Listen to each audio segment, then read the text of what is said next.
Saya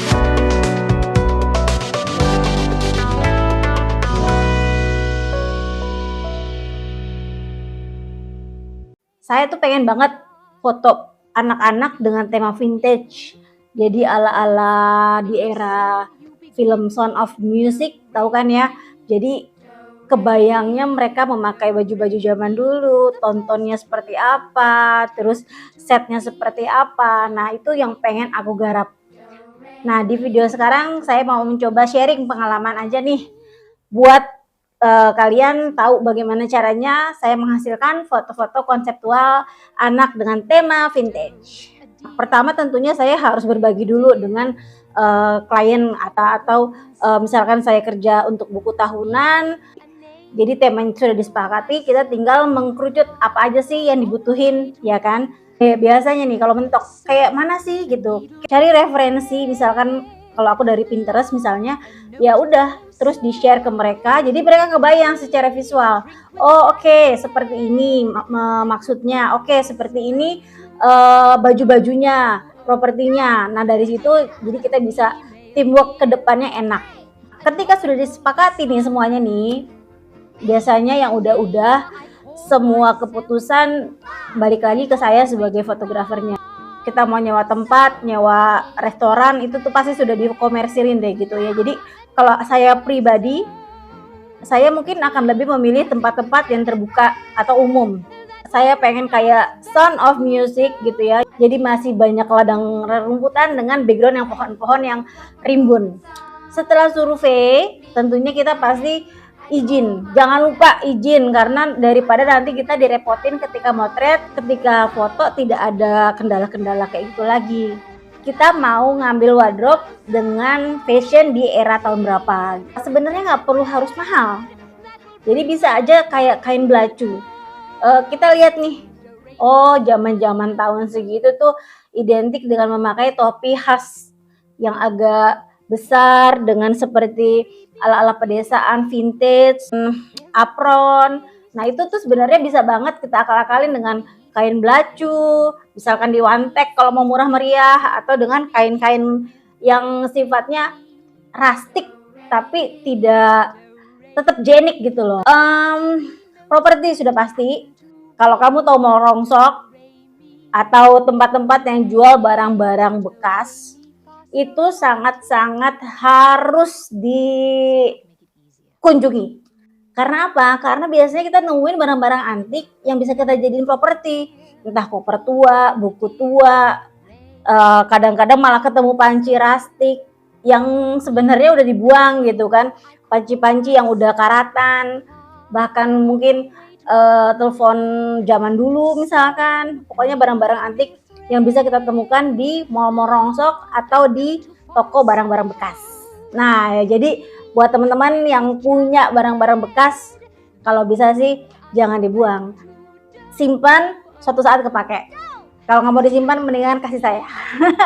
Cari hunting, ngubek-ngubek, meskipun gerah-gerahan, panas-panasan, keluar gatal-gatal kadang-kadang karena penuh dengan barang-barang yang sudah tua dan debu, ya udah, tapi itu usaha kita untuk cari properti yang sesuai dengan konsep yang mau kita bangun gitu kan. Pilih spot-spot yang oke. Jadi dari satu tempat itu kita bisa menghasilkan beberapa konsep atau beberapa set yang kesannya berbeda area gitu. Kebayangnya seperti apa, cerita yang mau dibangun seperti apa. Ada anak yang sedang baca buku misalkan, ada anak yang sedang habis dari ladang buah-buahan. Karena anak-anak ya kan, dan kita harus bangun moodnya mereka. Nah, itu pekerjaan fotografer untuk ngebangun mood mereka supaya nggak nangis, nggak ngambek, nggak cranky. Jadi cari tempatnya pun juga harus nyaman. Sediain cemilan, sediain alas yang buat mereka supaya nggak kecapean lari-larian ya. Jadi sebisa mungkin bisa dikontrol dan anak-anak tetap dalam keadaan nyaman dan bahagia ketika difoto, nggak ada yang nangis. Gimana kalau ada yang nangis? Candid. Jadi kalau aku misalkan ada anak yang nangis nih, anti foto atau malu gitu, ya udah aku biarkan dia bermain-main dulu, biarkan aja. dia dengan dunianya sendiri dulu, pelan-pelan digeret-geret ke arah tempat kita spot. Kita nggak bilang kita mau foto, tapi kita standby untuk ngambil candid. Biasanya foto candid itu jiwanya akan lebih dapat sih menurutku. Jadi soal bikin set, nah set ini juga kita harus tetap memainkan komposisi, naik turun dinamikanya, karena kita sama aja kayak membawa studio ke venue kan di outdoor. Jadi kalau belakangnya mau pakai bahan, belakangnya mau pakai sesuatu, nah itu kita tetap harus menyediakan minimal kita bisa menciptakan apa yang sudah dijadiin referensi atau imajinasi kita di tempat, supaya apa yang storytelling yang ingin kita bangun itu tercapai dan matching dengan anak-anaknya dan konsep utama kita tentunya.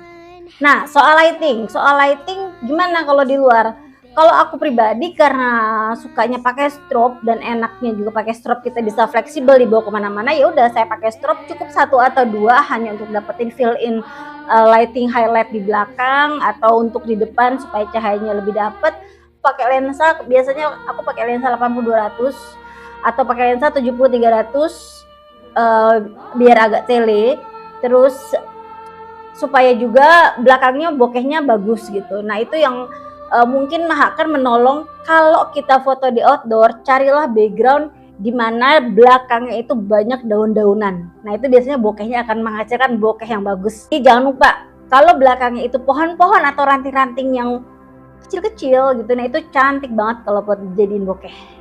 Portrait aku jarang pakai tripod, apalagi di outdoor, karena apalagi anak-anak gitu kan, dia pasti lari-larian, entah geser kanan geser kiri yang kita tidak bisa atur gitu. Jadi kita yang harus menyesuaikan cepet-cepet posisi dan menunggu mood sampai dapet jiwa anaknya. Kalau saya kuncinya kalau mau dapetin jiwa orangnya atau modelnya, biasanya aku nunggu tuh tangan udah standby di shutter, ngintip di viewfinder sampai nunggu jiwanya mau keluar, jebret, itu timing yang dicari-cari dan momennya pasti terasa enak.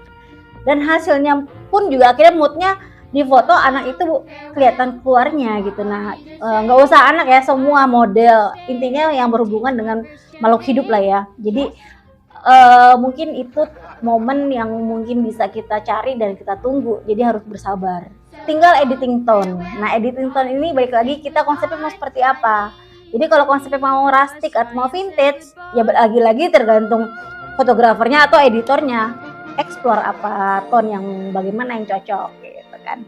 Oke, jadi itu aja kayaknya tips dari saya buat teman-teman atau apa semua. Buat teman-teman atau siapa aja lah pokoknya.